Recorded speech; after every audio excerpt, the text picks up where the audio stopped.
Welcome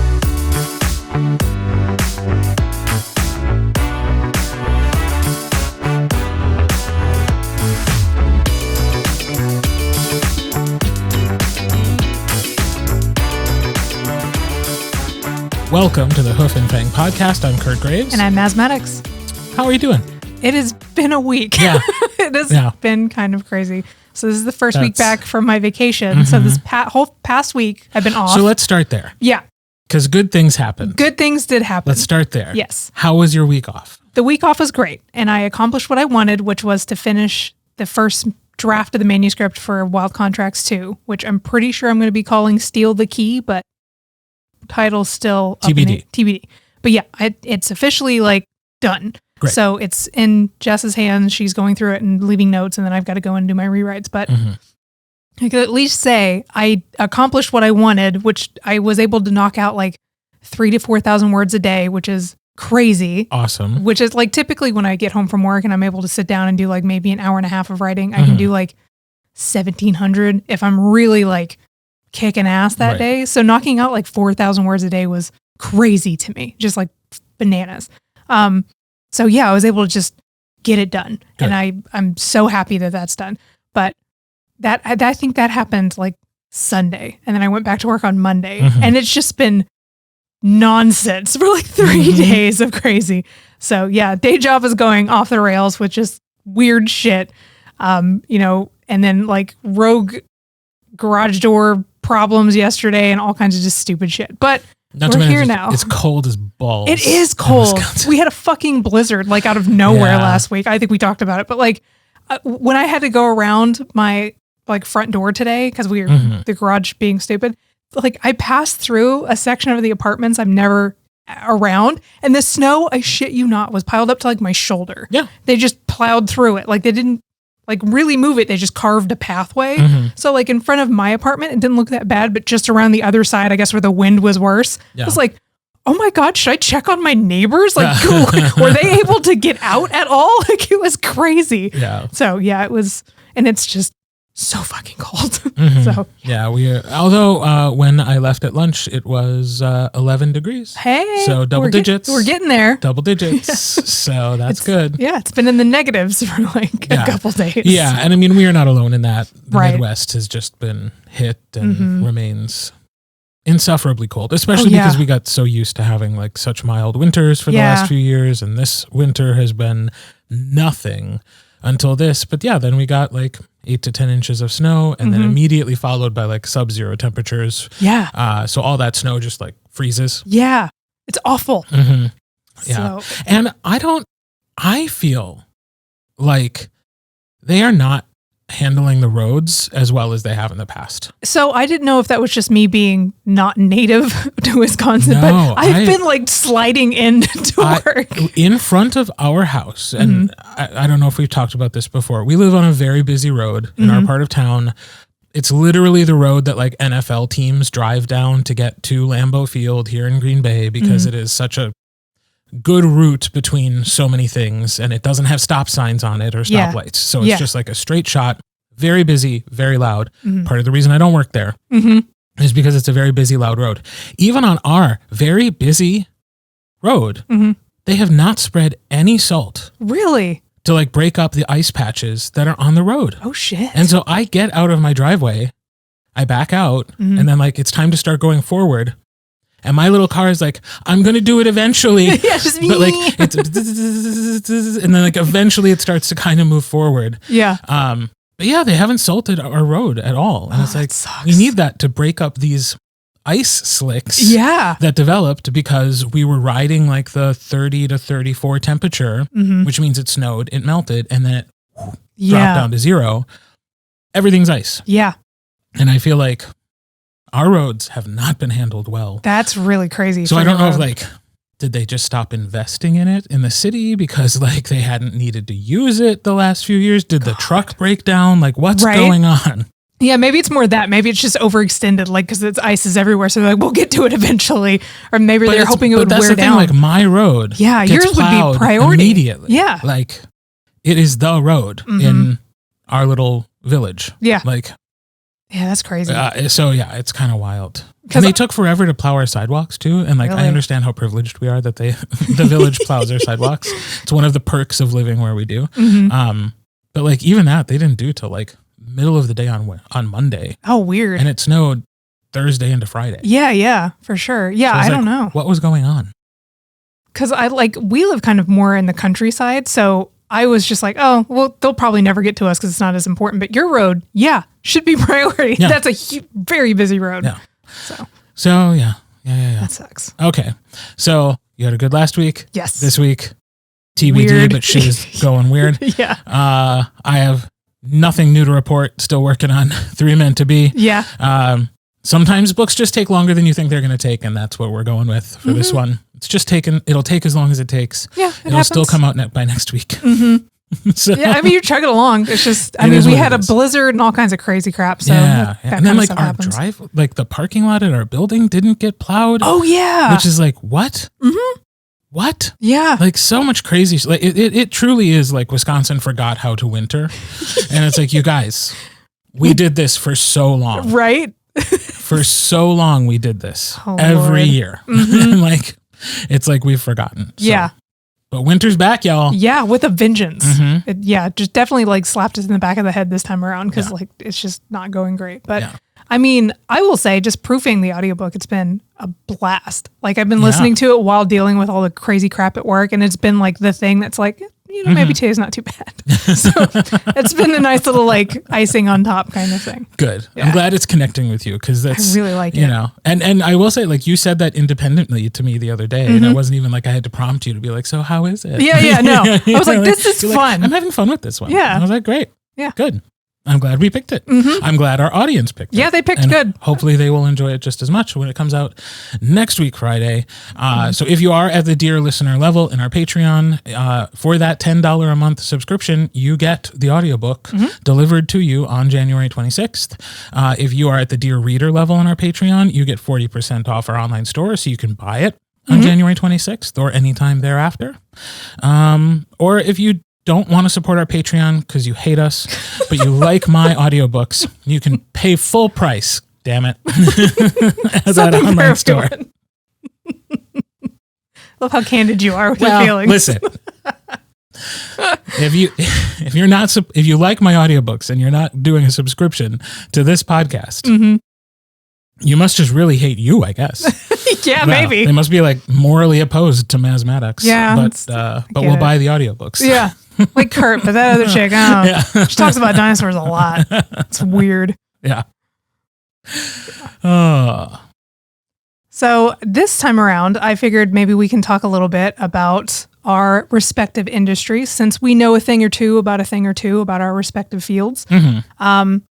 Mostly around like maybe debunking some of the myths within our industries. And well, I hope not maybe, because that's what you told us we were talking about. So definitely that. Yes, definitely we are talking about that, and like maybe some common misunderstandings and like newbie mistakes. So okay. Yeah. All right. Well, so I came up with 3 myths that I can bust. How about you? I have like a whole word vomit, but I can contain it down to 3.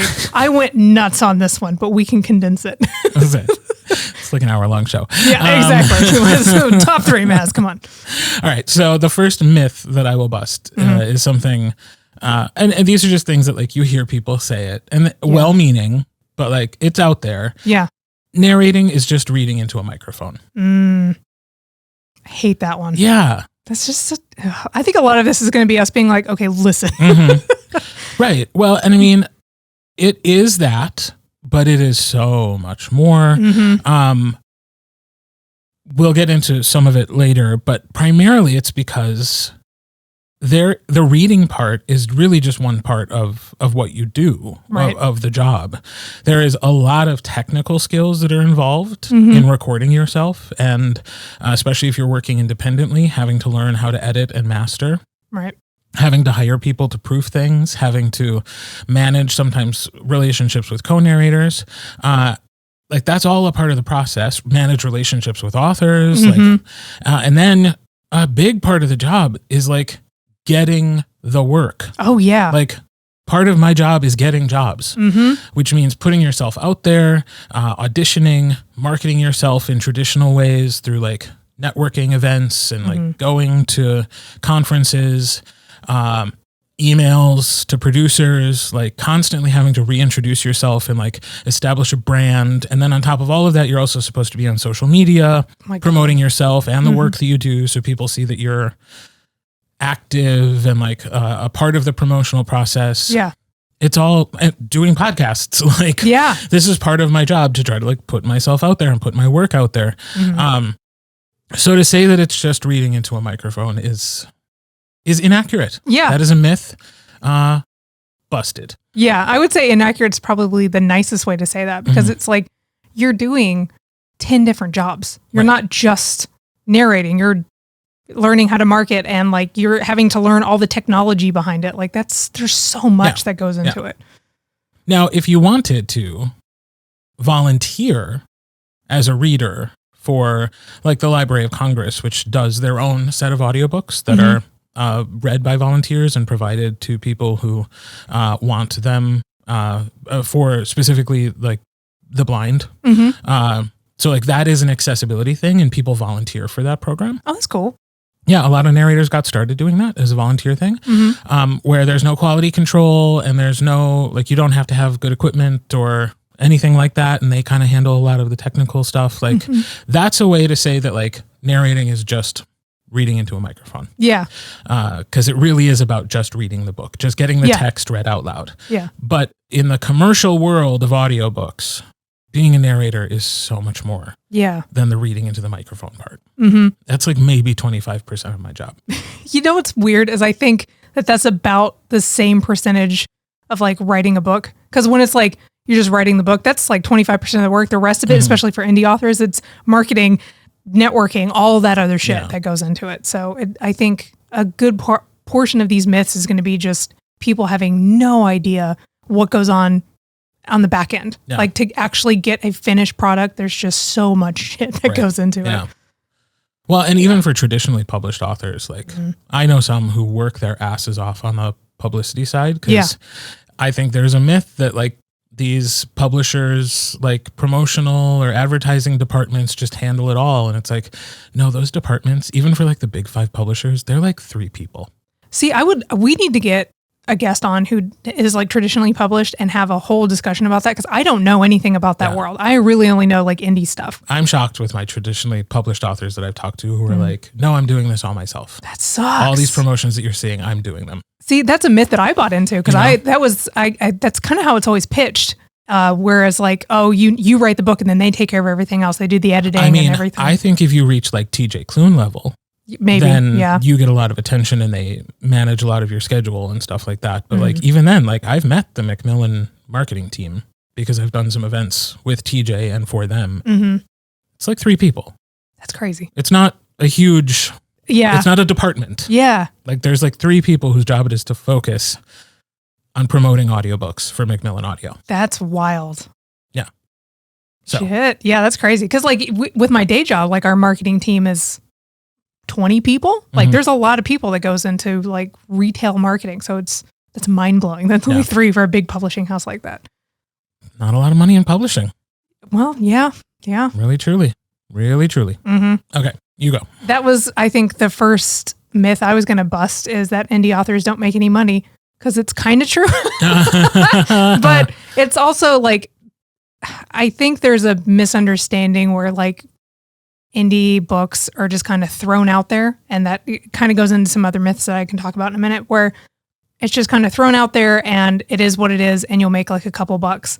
Not necessarily. I mean, I'm not rolling in money by any stretch, but I have put a lot of time and effort and taken, marketing classes and really folded into the business to where I can I'm making okay money. Like I can pay bills with it. I can keep elevating the business a little bit more. But yeah, indie authors don't make pennies. Not if you are taking it seriously and actually making it a business like any other, self business would be.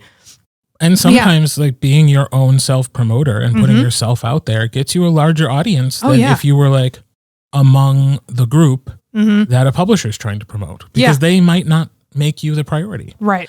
So yeah, I know the author M.A. Wardell that I work with has talked about that some on social media and TikTok, about just like going the indie author route and finding himself like on the same lists as like people who are traditionally published, and selling as well and making as much. And it's like, it's not an easy path for sure. No, it's not easy, but it's doable. But the reason to do it isn't just because it's fun. Right. It's to make some money. Exactly. Like you can love something with your whole heart and put your whole creative mindset into it and make art and still want to make money off of it. I think there's this weird thing where it's an either or. A lot of people are like, if it's art that really speaks to you, then you shouldn't try to commercialize it. Or the other way around, where it's like, if you're commercializing it, it's not really art. Like there's this weird like division between the two. And it's just not, it's not true. Listen, I do not want to be the Van Gogh of audiobook narrators. I do not want my work to be more appreciated after I'm dead. Yeah. Who the hell? No, I don't think anybody actually wants that. Like you'll get those hipster people that toss that out there. But honestly, no, everyone wants to be able to get paid to do what they love to do. That's just a no-brainer. Right. Otherwise, we just do it for fun and we wouldn't put it out in the world necessarily. Yeah. Or you just put it out for free, like, and there are people who do that, but eventually a lot of people who like have their start at like Wattpad and stuff like that, they eventually start pulling those stories and putting them on Kindle and trying to make at least a couple bucks. Everybody needs some gas money, you know, like I don't know anybody who just does shit for free when they have the spare time. Like if they could get some money out of it, of course they would. Well, that sort of transitions into my next myth. Okay. Narrating audiobooks is easy money. You'll see this, especially if you are like in the TikTok of it all or like Instagram Reels. Like there will be the people who are like wearing sunglasses and fancy hats and being like, I'm on vacation in Mexico because I get all this money from Audible every month. Here's a check for $1,000 from Audible. Here's a check for $500 from Audible. Blah. And it's like, okay, let's back up. Yeah. Because one, those are monthly royalty checks. Yeah. So when they're showing you a check for $1,000 and you're like, I want $1,000 check from Audible. Imagine that's your whole income.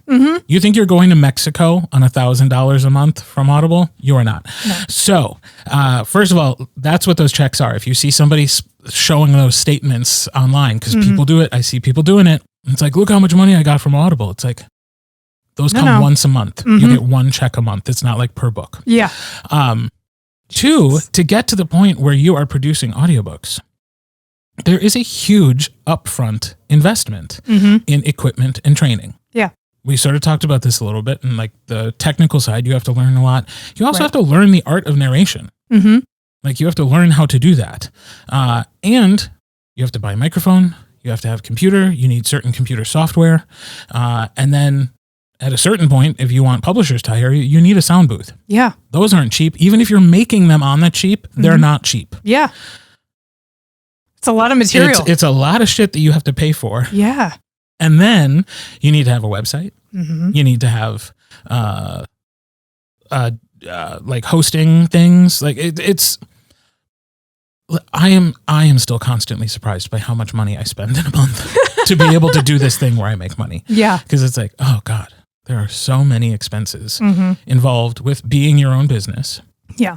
And having a presence online and a space in which you can do the work. Yeah. And it all costs money. And there are ways you can do it for less. Yeah. But it all costs money. So you're going to invest a lot before you start making anything. And even once you start making things, it's not a ton of money. I didn't want to be like, it's probably not a ton. Because it's not a ton of money. Yeah. Yeah. Most narrators that I know make the bulk of their money through like publisher jobs where they get paid for their work and then that's it. Yeah. So those monthly royalty checks don't include like every book you've ever done. It's the handful that you agreed to do royalties on. And very few of them do well enough to equal what you would just get paid if you got it. Yeah. But yeah, there's no recurring revenue on the back end for narrators most of the time. There are a few success stories that I've seen. People who just have done a shit ton of royalty share work. And like one guy in a narrator group last month posted like the screenshot of ACX where it showed like 2 million books. Oh, wow. 2 million sales. That's crazy. of his books. Yeah. That's wild. Now, he's been doing it a long time. Mm-hmm. He obviously had some insight on how to choose well, Mm-hmm. And had some industry cachet to be able to throw around and get some of those good jobs. Right. And yeah, over time, it has accumulated to the point where clearly he's doing very well. Yeah. Because, I mean, 2 million sales that's at least $4 million. Oh, for sure. Easily. That's crazy. You know? Well, and I think we get swept up because we never get to see the full picture. Like, I'm sure if you see that kind of snapshot into somebody's dashboard, you don't equate in like, oh, they've been doing this for 10 years or 15 or 15, yeah. you know, Yeah. or, and like you didn't see their paycheck when they first started, when they're 5 years in. This is them over years and years and years banking that. Right. And then just, you know, like you said, with those surrounding themselves with the right people, with smart people, like getting yourself into those spaces to where you landing those good jobs. Like that takes a long time and luck. A long time where you're not making much money. Yeah. And it is a struggle to even get to the point where you can live off this income. So, yeah. And I mean, it's worth saying too that like, if you want to be a voice actor, this is the lowest paying voice acting work you can do. Yeah. It's the most steady, Mm-hmm. but like for the amount of time you put in, it's the least amount of money you can make. You can make much quicker money doing a 30-second commercial. But yeah, you know, it's like, you maybe get 1 or 2 of those a month versus being able to like consistently work doing audiobooks. Yeah. So there's a trade-off. It's a lot of work. It's a lot of training. There's a lot of investment. And eventually, if you're lucky, you can get to the point where you make a living. Mm-hmm. Nobody's getting rich. And it's certainly not easy money to be a narrator. Yeah. I think that's fair. Like I think with any type of, you know, self-employment or like, especially an art type of day job that you create yourself when you're self-employed, man, I don't know anybody who is like an artist or, well, I don't know any other than like maybe 1 or 2 authors who like make that level of just like crazy money. Usually it's like they can pay for a couple bills. Most of the people I know have a day job. Right. Like just being and there able to are make it always into that those space. like super success stories for sure. that people point to and they're like, you could do this. And Yeah. it's like, well, but like 1% of 1% of the people do that well. Yeah. You know, like there's only one Jeff Bezos. There have been millions of people who have started online commerce, who work in online commerce. So like, you can't look at Jeff Bezos and be like, I'm going to be him. Yeah. You can't look at Lucy Lennox and be like, I'm going to be her. Yeah, exactly. You know, you can't look at this guy who did 2 million in sales and be like, I'm going to be him. Because like those are few and far between. Right. They happen. Yeah, for sure. They happen.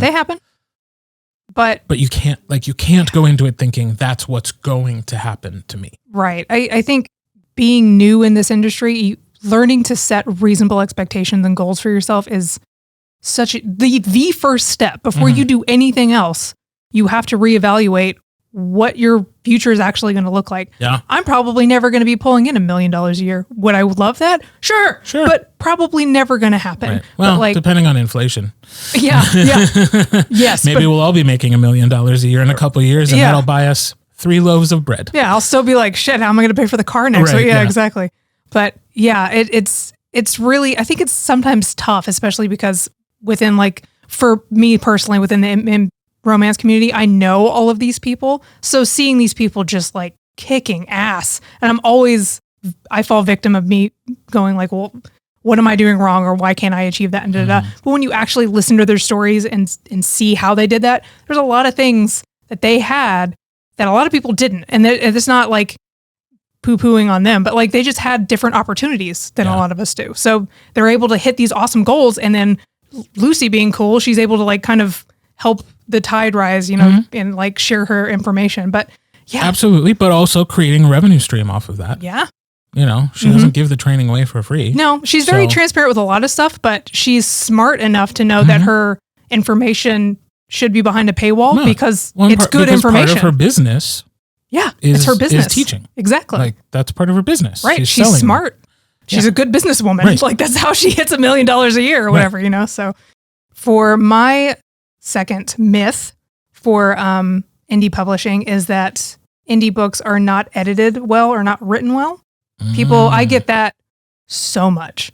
Like as soon as I say, like, I'm like, oh, I write books. They're like, oh, are you published? Yeah. Who are you published with? I'm self-published. You can just see the light go out in their eyes because they're like, oh, it's garbage. Like immediately it's garbage because unfortunately anybody can put out a book, especially on Amazon, because that's where most of our world is on Amazon, unfortunately.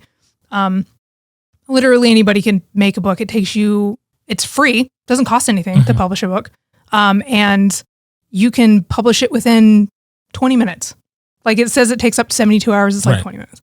So yeah, unfortunately there's a lot of garbage out there, but for the most part, when you really get into the meat of the genre, especially within like romance, so much of it is beautiful. I of course have a bias because I'm very passionate about this genre and I am also an author, but these books are just beautiful. They get to tread into waters that traditionally published books don't get to really explore on because they're not as easily marketable and things like that. So that's one of those myths that I wish I could just wring out of people's minds, is that indie stuff is just not worth people's time. It's unfortunately very prevalent on like Book Talk and Bookstagram, where people just do not read indie because they're just championing behind traditionally published stuff, and that sucks. Yeah. So I'm like, I really want that to change, and it's getting better, but like you still see it, and it's such a bummer. Yeah, because there are bad indie books. Oh, sure. There are bad traditionally published books. Mm-hmm. There are indie books that needed an editor. Yeah. There are traditionally published books that needed more editing. Mm-hmm. Like, that is a feature of books. Yeah, that's just how books are. Yeah, that is a feature of books in general. For sure. And yeah, how much effort gets put into a book is really about the individual, not about the genre or the method of distribution. Yeah. Yeah. I think it's just easy to kind of dismiss it because there's a lot of, there's bad apples in everywhere, but those get the harshest light because it's just it's so easy in quotes to just like pump out a book. I'm like, yeah, you can publish a book for free on Amazon, but if you're actually giving a shit about your book, it could anywhere from hundreds to thousands of dollars for a finished product to be published on Amazon. Right. So, and I've had both experiences as a narrator. Like I've had indie books come my way that I'm like, oof. Yeah. Oof, okay. Mm-hmm. All right. And then I've also had traditionally published books come my way that I'm like, how did this make it this far? Oof. Yeah, that's like, rough. This is nonsense. Mm-hmm. How?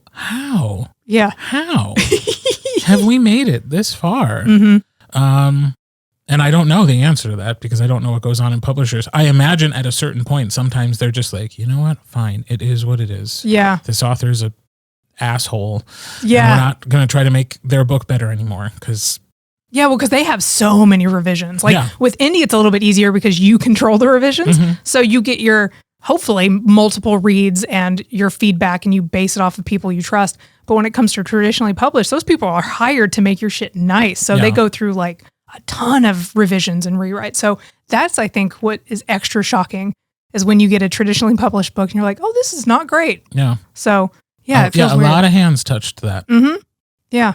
But ultimately, it's the author who determines the quality of the product, regardless of how many people try to help them. Yeah, that's true. So you're going to get those people who just don't know how to take good feedback or dismiss people. But yeah.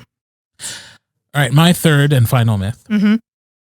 I could be a narrator because everyone tells me I have a nice voice. That one anchors me, and I'm not even. I hear it. I mean, I hear it all the time, and I mean, people even say it to me. I don't think I have a particularly nice voice. Like that's not a thing. Mm-hmm. But people are like, oh yeah, you have a really nice speaking voice. I could see that, and it's like, no, that's not the job. Yeah. So this is just how I sound. This is just how I sound. Yeah. But also, it's not how I sound a lot of times when I'm narrating a book. Yeah, because you're an actor. Because you're acting. Yeah. Narrating is primarily acting. Yeah. And so you can have the best voice in the world, but if you don't know how to tell a compelling story, you're not going to be good at narrating. Yeah. You have to be able to analyze a script. You have to be able to understand story structure. You have to be able to move in between different types of characters, personalities, moods, accents. You have to be able to convey all of that, make it clear, make it cohesive, make it understandable. And if on top of that, you have a nice sounding voice, great. But if you are leaning on just having a nice sounding voice, chances are you're probably not a very good narrator. Probably not. Because if you're not working on all of those other things to actually tell a compelling story, then yeah, you're just a voice. Yeah. And if you're just a voice, guess what? You're the first thing that AI is going to replace. Yeah. Because what are those AI voices? They're nice voices that can accurately read.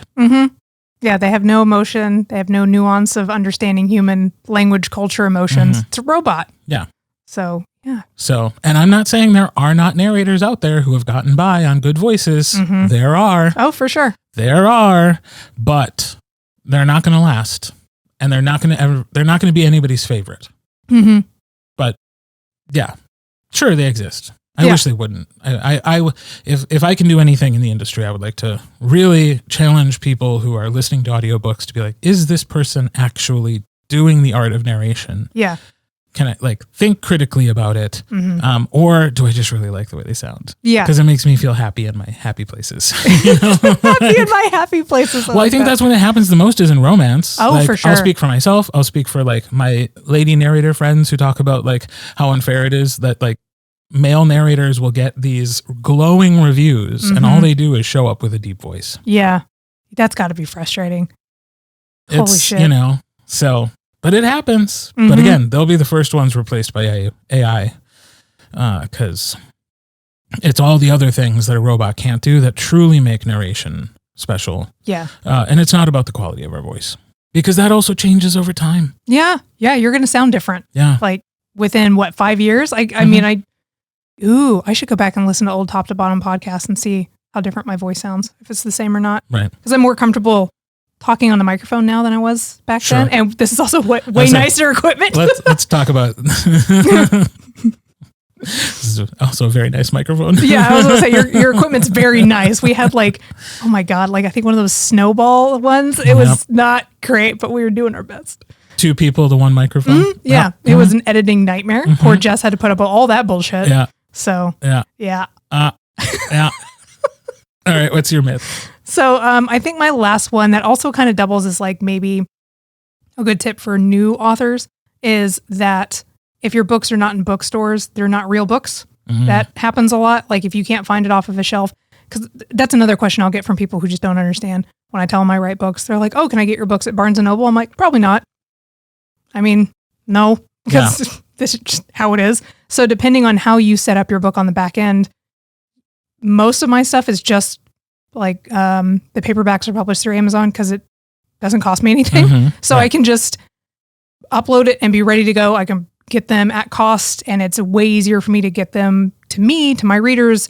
You can buy them all across the globe and it is reasonably priced. Like I can make them affordable for everyone. Well, because those are printed on demand. Right? Exactly. They're printed on demand. So, but you do have other options to where you can set it up through like Ingram Spark or, there's another company that just came out that looks pretty cool that does basically the same thing. But those are way more expensive. Like for me, I have to pay for that shit. And you also can do returns. So like if a big bookstore decides to order 30 of my books, they don't sell any and then they return them, I have to pay for that. Oh, and it can be devastating, especially for me who makes no money. And then all of a sudden I've got like a $500 bill from Ingram, you know? So most of us don't because it's just a bad idea because we could be slapped with like fees and stuff. Yeah. So that's part of why Amazon has a stranglehold on the market is they're offering the best deal. It's unfortunate. They're allowing folks who don't have money to start a business. Yeah, exactly. And it's unfortunate and it sucks because I don't want all of my stuff to be on Amazon. And because it's a print on demand through Amazon, most bookstores aren't going to touch that because they don't, Amazon's like damaging their business or why a lot of bookstores are closing. So I get it. I'm not like giving them any shit about it, but honestly, doesn't matter. Like if your stuff is not in big box stores, it's fine because especially for the romance readership and our readers, 98% of everyone's on Kindle Unlimited anyway, or on Amazon. I was going to say, even having a physical book nowadays doesn't mean you're not an author. Right. Yeah, exactly. It does not matter. And you don't even need to have the physical book. No, it's cool. I love seeing my stuff in paperbacks. It's like my favorite thing. I remember the first time I got to open a stack of Heartache and Hoofbeats, the first time they got shipped to me, I like cried. It was so cool, you know? But that's not where I make my money. I sell like maybe 2 paperbacks for an entire month on Amazon. Yeah. And then the rest of it is all page reads and digital purchases and stuff like that. Yeah. So yeah, just because you cannot physically hold it in your hands doesn't mean it's not real. Doesn't qualify as a good story or a real book. Right.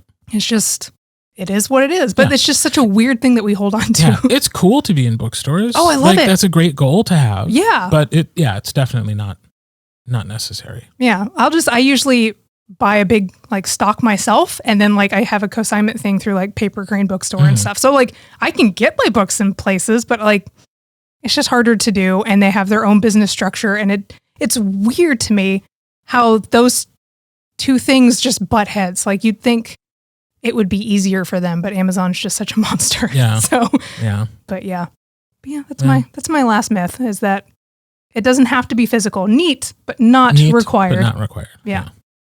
Great. Well, we would love to hear your feedback on, did you have some of these misconceptions? Did we just blow your minds, listeners? Yes. Or are you like, yeah, I've been around this industry enough to know that that's how it works. Hopefully we shed some light on things and helped you go, oh, I didn't know that. Or I'll stop saying that to people. Just beginning to shed the light on things too, because there are so many things. Oh yeah, I've got a whole document of stuff I could like easily pivot and be like, let's talk about the stigma of romance when it comes to like people reading it in public and shit. Yeah. But well, that's another topic for another time. I was going to say, we'll come back to that another day. This week, we are sharing our interview with the author of our January audiobook, 3 Meant to Be, M.N. Bennet. We discuss magic systems, writing with a clairvoyant character, and we give a little sneak peek into what's to come in the upcoming audiobook. M.N. Bennet is a high school teacher, writer, and reader. He lives in the Midwest, still adjusting to the cold after being born and raised in the South, especially this week. He enjoys writing paranormal and fantasy stories with huge worlds, sometimes too big. He wrote this. I'm not saying that. He wrote this. Lovable romances with so much angst and banter, and happily ever afters, once he's dragged his characters through some emotional turmoil. When he's not balancing classes, writing, or reading, he can be found binge-watching anime or replaying Dragon Age 2 for the millionth time. That's a game, yes, I assume. It's a good one, too. Is Dragon Age 2 the correct way to say that? Not Dragon Age the second? No, you got it. Great. Here is our interview with M.N. Bennet.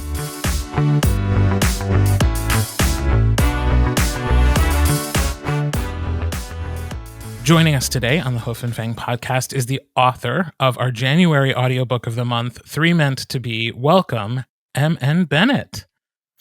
Hey.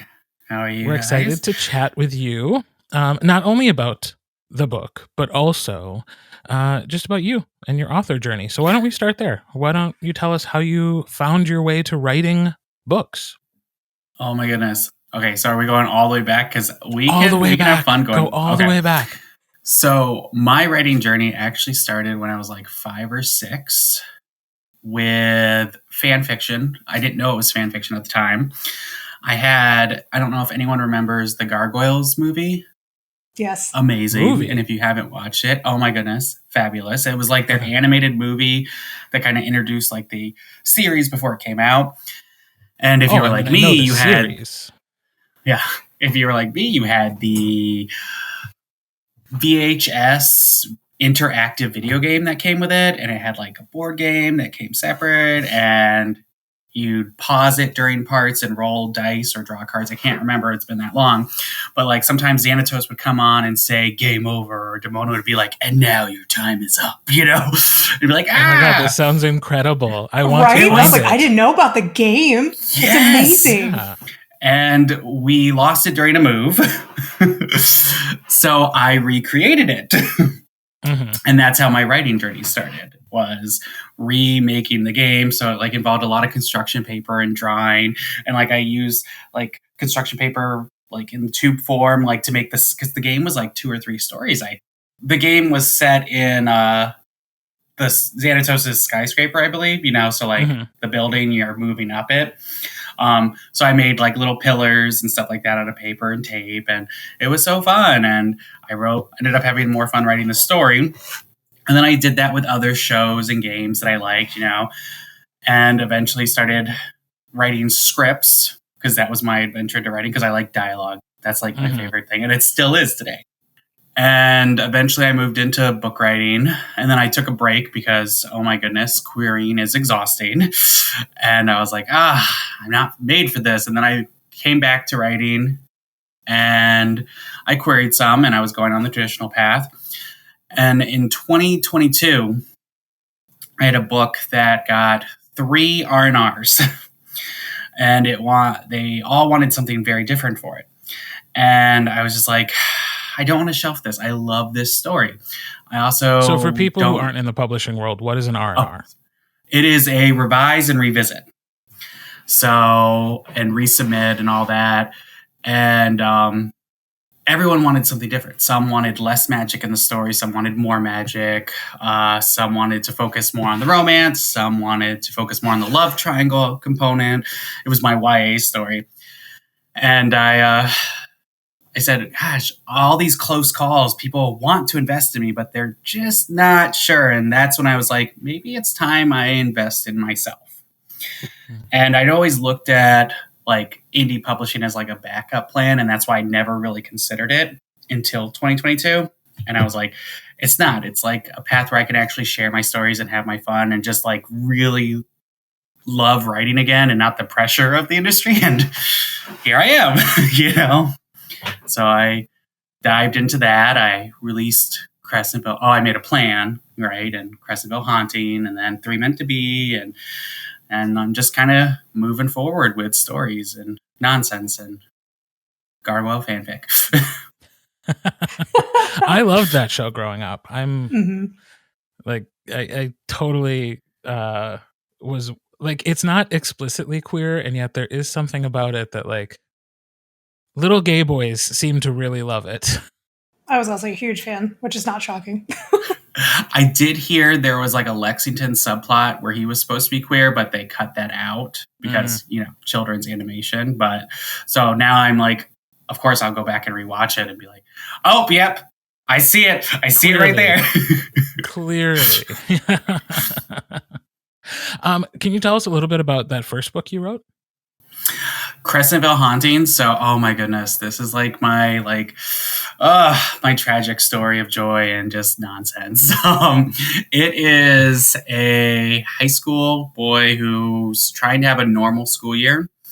It's set in a world where paranormal creatures have kind of come out of the closet, so to speak, and they exist, but they're still discreet depending on where you're located in the nation. Right. And so being in Crescentville, it's not a safe place to be a vampire or a witch or things like that. And his ex-boyfriend is a vampire. And Logan's like, oh, there's just so much drama that comes with dating a vampire.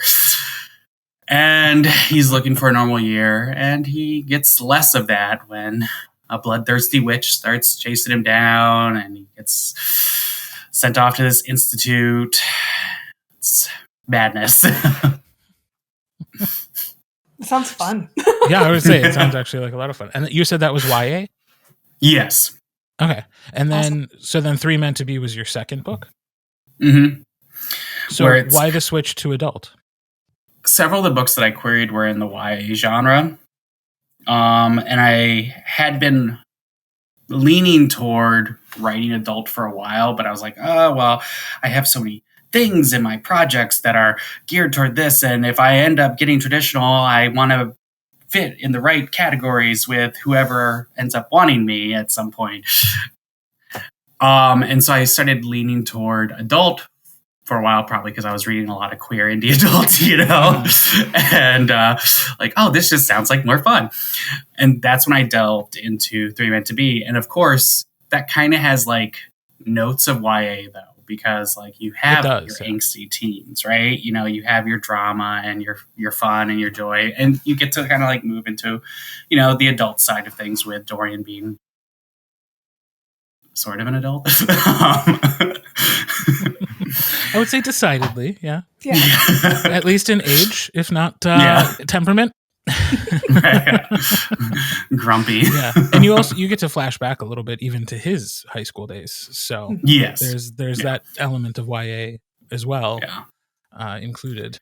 Oh, I was like, so yeah, that's just kind of like how the evolution happened as far as like, and now like my other one, Misfit Mage, is purely adult, and I guess I'm just like, that's where I'm at right now. Maybe I'll gravitate back toward YA in the future, but yeah, for now, enjoying adulthood. Did you know that you wanted to write a book about a teacher? Oh my God, no. So how did that happen? Because you're a teacher. Yeah. That's part of your bio, so our audience will know that by now. But like, how much of Dorian, at least his job, is autobiographical? How many of the things that are in the book are things you wish you could say out loud to people? Oh my God, how many of the things are things I've actually said out loud to people? Oh, that's okay. All right. So when I started out, it was going to be a secondary world, right? With like, magic teachers, so to speak. And it was going to just involve 3 kids, right? Like, because like covens are made up of 4 members. And so the teacher would be the 1 member and then the other 3 and guiding them. And I'm not very good at secondary world. I enjoy reading it. I don't know if I have the voice to create like this secondary world vibe of, I always think of like just more elegant prose than I have. And maybe it's just the books that I'm picking up, with like that medieval vibes and things like that and otherworldly aspects and components. And I go, no, I need something more urban, contemporary, alternate universe. Like, this is our world, this is our setting. And then I started thinking more, grounding it into things I liked. And when I was first drafting, I was putting little educational notes in there. And I was like, actually, what if we made some big changes? And then suddenly it started becoming more of a classroom dynamic. And a lot of my initial like outline characters were going to be teachers. And I realized that what was going to happen is, and it's in the blurb, so it's not too spoilery, is there's a kid that Dorian has to save, because there's been a vision and his life is in danger. And what happened in my outlining process is I realized that this kid was going to kind of be solo and there wouldn't be any other students because all my characters in my outline were other teachers for him to just banter and bitch with. What I ended up doing was creating new characters, thinking about students I've worked with throughout the course, and they kind of become like composites and stuff like that. What's really funny is one of my characters, who is a student character and completely inappropriate, was actually supposed to be a teacher character because he's inspired off of a teacher that I worked with who is like massively inappropriate and probably the funniest person I've ever worked with. But, They typically go hand in hand, I think. So, and that's just kind of like how 3 Meant to Be evolved. And then it became like this own little cathartic vent about all the things that annoy you about education and sharing the joy of all the things that you love about it. Because, I do love the world. Obviously, I mean, I've stayed, right. But like any career, there are things that are frustrating. Oh, yeah. Well, and I mean, it's a pretty universal experience. Like, most of us have been through high school in one way or another. Like, perhaps the homeschooled got to avoid those particular social dynamics.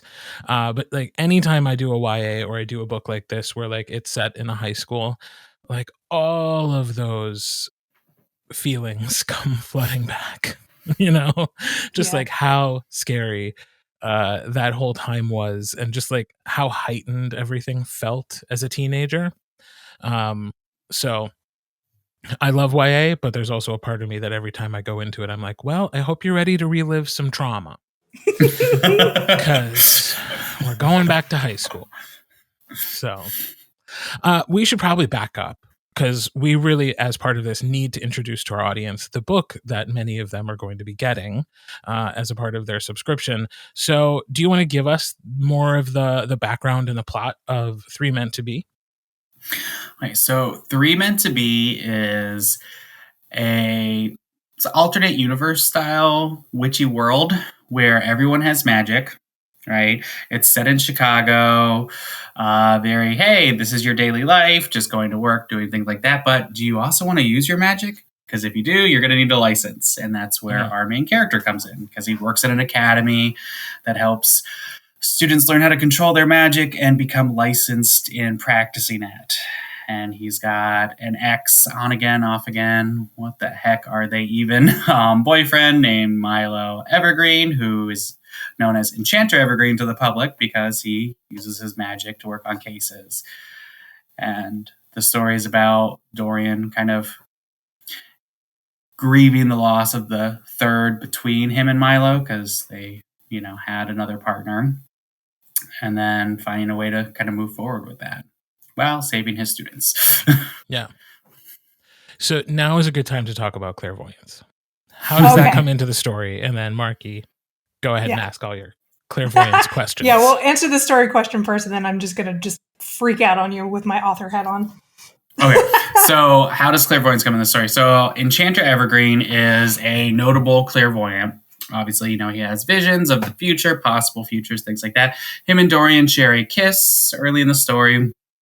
And Dorian, being a telepath, kind of gets insight for the first time on one of Milo's visions, and he sees a person dying, and it turns out that person is one of his new students. And so that's where the hijinks of drama and I have to save him comes into play.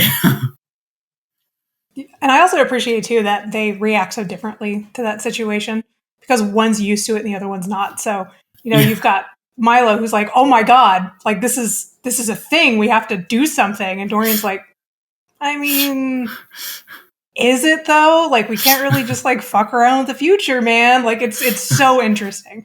But that whole scene kind of that was the first question I wanted to ask you. Is I'm proofing it now. I got to that scene. I was like, I love clairvoyance in storytelling, but at least for me, it's inherently intimidating as hell, because unless you nail it, it can go bad so quickly. And of course you're doing it masterfully. So I was like, oh my God. So I wanted to ask, when you're writing a clairvoyant character, do you kind of work backwards? Do you figure out the ending and then kind of plot out how you're going to weave that into it? Or is it one of those which is kind of what I would do, is just write it and then kind of fix it in editing, where you kind of go back and be like, oh, it would make sense if maybe he got a vision here about this thing, and kind of nudge the narrative along that way. It's a mix of both. I'm more of a plotter, so I do like to know my ending roughly. Okay. And have an idea of where things would go. I don't always know where all my foreshadowing will fall in, those little nuggets of, and this is where a trickle of something will, appear. And sometimes I make them too obvious or too subtle, but I try to get Milo to drop little lines here or there, because he is aware of potential possibilities. What's really intimidating and exhausting is he's aware of constant potential outcomes. So it's not just he sees the future that's happening, he sees the futures that might happen, right? So that's what makes it so cool, is that it's he brings up that it's a branch. It could the thing that they saw could happen, or it could happen because they got involved. And that's why I was like, I fucking love this. It's so interesting. So sorry, I didn't mean to interrupt. Where do you draw the line, right? Yeah. So, and at the same time, what a useless power. Right? It's a frustrating power. That would be so frustrating, because how would you know if you should be stepping in or not? You know what I mean? That's, I love that. Right. It's maybe the vision creates action and that's what saves somebody. Or maybe the vision warns you not to get involved. Right. The whole self-fulfilling prophecy thing. So I looked at a lot of tropes with clairvoyance, or premonitions or visions and things like that. And I try to think about that when I'm working on Milo, is all the different outcomes that come from visions. And we know there are stories where it's oh, this only happened because you got involved. Well, I only got involved because I had a vision that it was going to happen. It's and then you brought it, Mm-hmm. And then there are the ones where you have the vision so you can prevent this ordeal from occurring. You know what I mean? And so that's really fun to play with Milo. And it's really frustrating. And sometimes you have to cut out some psychic stuff, because you're just oh my God, this is so exhausting, Yeah. Or like maybe you hinted at it too hard, so you're like, I'm just giving away the answer at that point to get the limit. Yeah, totally get it. Do you think you like crafting your gargoyles game helped you figure out like branching realities like that? Because it's kind of like the game. Like, don't you have to play along and like try to like shoot yourself in the foot? So I have a character in another story, Wally, who is a massive overthinker. The biggest overthinker. And I think that's why I'm a big overthinker. Like my editor and my CPs and my betas and anyone else who gets to see my story kind of like before I do some trimming, I try to answer every little possible thing anyone could ever think of. Oh, you're wondering why werewolves, what they do at the dentist? Well, let me tell you in this, 2-page essay that does not at all relate to the plot or anything in the world. But in case you were curious, I do know what werewolves do at the dentist because I thought about it. So I'm just an overthinker on that component, like as far as like world stuff. And magic. Like, do they have to partially shift so they can get like all of it? Because otherwise, isn't some of it like hidden away? They wouldn't be getting the full cleaning. Good question. I've never thought about it before. Now. Now I'm curious. I know that was an example you pulled out of your ass, but like when they shift, do they have plaque? Good question. So, but yeah. But when you were talking about on the cuff stuff, I do that too because, well, I don't know if it happens when you write, but I write, characters do things that you don't expect, or you try to push them in the direction of a plot, and then it starts to feel weird. Like, I mean, I could make my character do this and go this way in that scene, but now that I'm working on it and I'm like in their voice, or I'm, the secondary person, they're not following it. So then things start to change. And that's like, that happens. And then you start updating your outline, or you don't have an outline. So you're just like kind of going with it. And then revising is fun because that's where you can fix all those little things. Yeah, I feel you. And no, I'm 100%. Like I'll be right in the throes of like a very meticulously plotted out thing. And then suddenly character's like, I'm actually going left. Come if you want. And I'm like, cool. All right. Just I get it. Like, can you talk a little bit more about the magic system of the world? Because I also, I love magic world building, and I'm always curious, like, what influences the choices that you make in giving everybody has magic, as you said, but like people also have like concentrated abilities called branch magics, and the different types of branch magics that exist. Like, how much of that have you fleshed out, and what is your process like for creating all of that? I'm going to open up the doc because I love your magic system. So there are 12 different branches, right? And obviously I kind of tied that to you get your old lore as far as like 12 witches being a full coven, which kind of goes like to the apostles, things like that. We're not going to go into all that like origin stuff because it's just like but you have your 12 witches for a full coven. Got it. Yeah, so you have 12 branches, right? 12 possible branches on the tree. But each person gets their own different branch, right? And that kind of ties into everyone has something special about them, right? We all have like a unique skill, something that makes us different, right? Something that we're just a little bit better at than other people, or that we enjoy a little bit more than other people. So that was the idea of branches. But roots, there are 4 of those, and that's the 4 corners of witchcraft, right? Everyone has their 4 roots, right? 4 root magics: telekinesis, levitation, banishment, and sensory. And that's like, they're all very cool abilities in my opinion, but because we all have it and we can all do it, it's just kind of like, meh, whatever. Anyone can do that. But it's like, can anyone do that? Anyone can be an athlete. But are we all athletes? Not in this chat. Nope. And then obviously not everyone has a branch, right? Because there are characters in the story who do not have branch magic. That is a thing, So what are you if you're not someone special? You know what I mean? Or you don't have that one special talent, or you haven't found it. You know what I mean? So that's kind of like where my magic system tied into. And then obviously, like, the 12 branches have their own unique leaves. Oh my God, why do you have so much magic? Because, like, one that I'll go into is Gael and Layla. Right? They each have bestial magic. And she can transform into, like, this, like, cougar-like creature. Whereas Gael has a familiar in the form of a rooster. You know? So that's kind of fabulous there, right? So, like, they both have something animalistic in that realm of things, but it's drawn upon in very different ways. Another obvious one would be like primal magic, which is your elements. So we only have one character who has elemental magic. She possesses, like, she can control fire, but there are people who can summon fire versus controlling it. There are people who can control water or earth or air, or things like that. You know, you have all your different elements, but it's all part of the primal branch, you know? And is that just something that, like, you've been thinking about for a long time? Or when you decided to write the book, did you sit down and say, like, I'm going to create this magic world now, and I'm going to make some rules? Both. So it was tied, obviously, because, like, it was supposed to be more of a secondary world, right?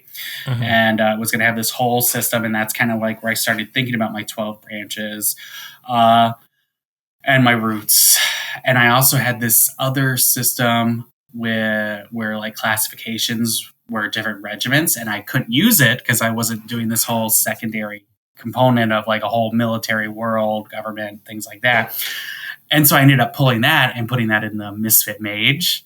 I ended up having to make some changes, but I liked my regiment titles because there was, like, the Vanguard and, you know, the Archivist and the Sentinels and the this and that. I was like, oh, I like these.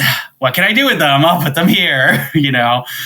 That's such a cool thing to do, though. Like, as an author, to know that, like, you had to kill your darlings in one book, but, like, I can bring them back later. Yeah, I guess nothing is ever truly dead when it comes to, like, writing stuff. Like, at least for me, like, if I have a really cool idea, like, a huge chunk of a book has to be chopped out. I can Frankenstein that into something else, especially if I'm, like, really into it. I'm like, this is never truly gone. I'm just putting it in a folder. Right? Because we will resurrect you. And you got necromancy too, apparently. Yeah.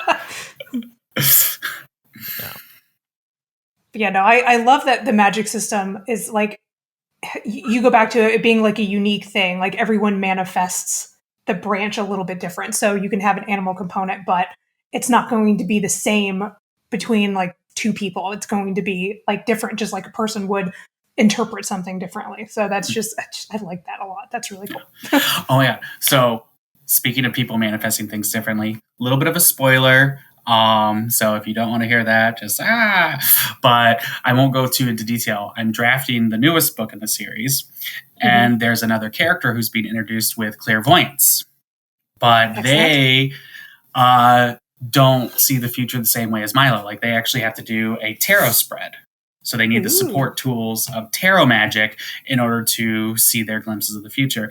And I try to talk about support tools a lot because I think, like, that's an important thing, is, like, we all have access and ability, and some of us just need, like, it's not about giving someone an edge. It's about leveling the playing field. Like, Catherine has an amazing magic, but she has to use a grimoire. You know, Melanie can control fire, but she needs her lighter. You know what I mean? To spark the flame. So, like, there's things like that. And I really love that component of someone, oh, yep, I have the same magic as Milo, except I need a tool to use it. Oh, that's cool. I mean, I'm a sucker for tarot anyway. Like, I don't know how to read them or anything. I like getting tarot readings, and I love the decks are so cool. So I'm already invested. Like, pre-order that shit. I'm excited. Did you always know you wanted to write queer stories? Yes, no, maybe. It's like one of those. Or was it not intentional? Now everything I write is queer. Like, I want it to be queer. I want it to, like, just, like, everyone just gay. Just make it, you know. Just make it gay. Love it. Yeah. When I first started writing when I was younger, I tried, like, I guess, your little special girl who finds herself in the new world and everything's cool, and she meets the tall, dark, and handsome guy, because I didn't know I could write queer stories, right? And then when I got back into writing, I kind of delved into like that same avenue and then I started finding more queer stories, and a lot of them were trad, more are in the indie avenue, you know what I mean? And it's just like, now I'm like, write what you want, do what you want, love what you want. Like, that's what matters. Like, so yeah, put out the stories that you want to see in the world, kind of thing. For sure. Make it all queer. Yeah. I mean, hey, there's not enough, but there are quite a few authors making their living by that motto. Just make it gay. And so many of them, the people we've talked to, as well as like other people I've met in the industry, like they started just like you did, which was writing fan fiction. Like that was their way of making the world that they wanted to see come alive in writing. And now they get to do it professionally. Right.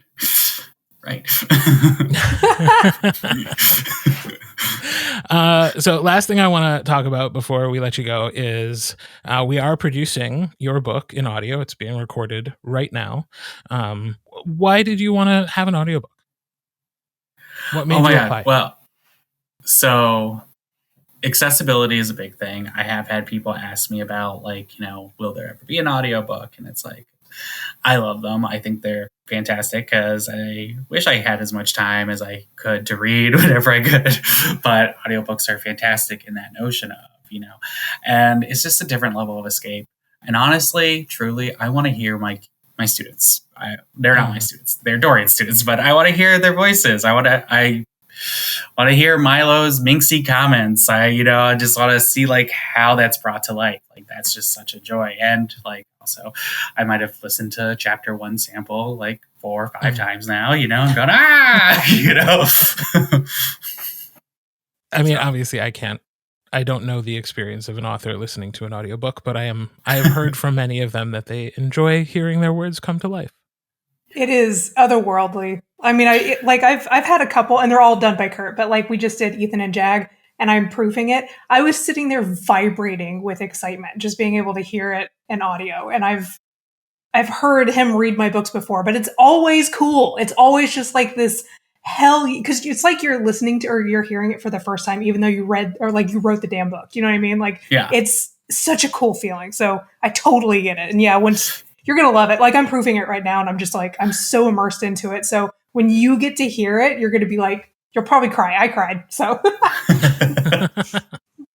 I like part of, I mean, it's going to be a surprise to nobody that like I endorse audiobooks.